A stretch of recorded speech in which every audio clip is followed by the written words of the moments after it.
ইজতেমা মাঠকে কেন্দ্র করে উদ্ভূত পরিস্থিতি নিয়ন্ত্রণে কড়া নিরাপত্তা ব্যবস্থা নিয়েছে ঢাকা মহানগর পুলিশ। আর মাওলানা সাদপন্থীদের নিষিদ্ধ করার দাবি জানিয়েছে বৃহত্তর উত্তরা সর্বোচ্চ উলামা আইম্মা পরিষদ।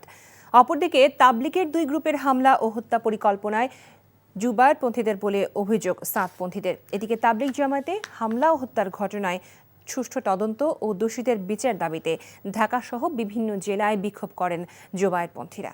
আবির আহমেদের রিপোর্টে দেখুন বিস্তারিত।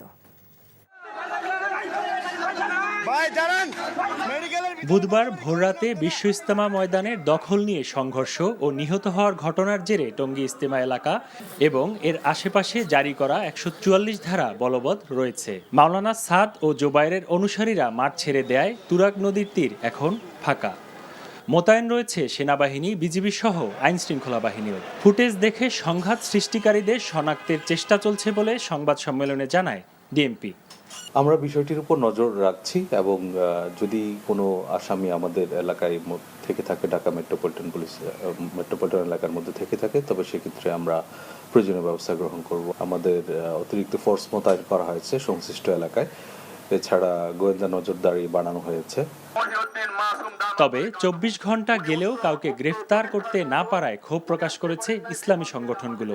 আইনের আওতায় আনে দৃষ্টান্তমূলক শাস্তি নয়, শুধু আমরা তাদের সর্বোচ্চ শাস্তি দাবি করি এবং ফাঁসি চাই।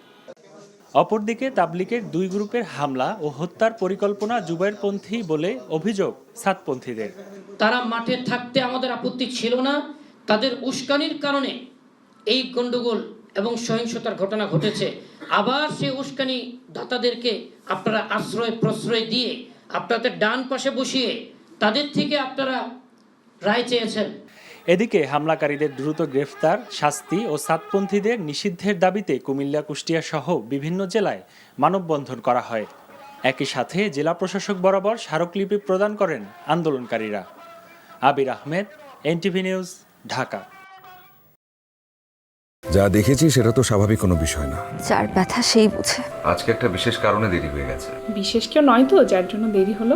সেই মানুষটা সবসময় আমাকে বলতো সে আমাকে তার নিজের থেকেও বেশি ভালোবাসে। ভুলতে বলছি না আমি। তবে কি বলছেন? কি দেখে যে লোকটাকে ভালোবেসেছিলি? আমার মেয়েটার বিয়েটা এতদিনে হয়ে যেত। এমনটা হবে কে জানতো? রতন ভাই। আরে আমার ফুফাতো ভাই। ও হ্যাঁ, কি হয়েছে? এবং তার আত্মহননের পথে কেউ যদি বাধা হয়ে দাঁড়ায়, তাহলে মন কোন দিকে যাবে সেটা। তোর বোনের বিয়ে, দায়িত্ব তো সব তোরই। অনেক সময় গাছের ডাল কাটলে গাছ প্রবলতরতে যে বেড়ে ওঠে, প্রেমও সেরকম। আঘাত লাভ করলে দ্বিগুণ শক্তিমান হয়ে ওঠে।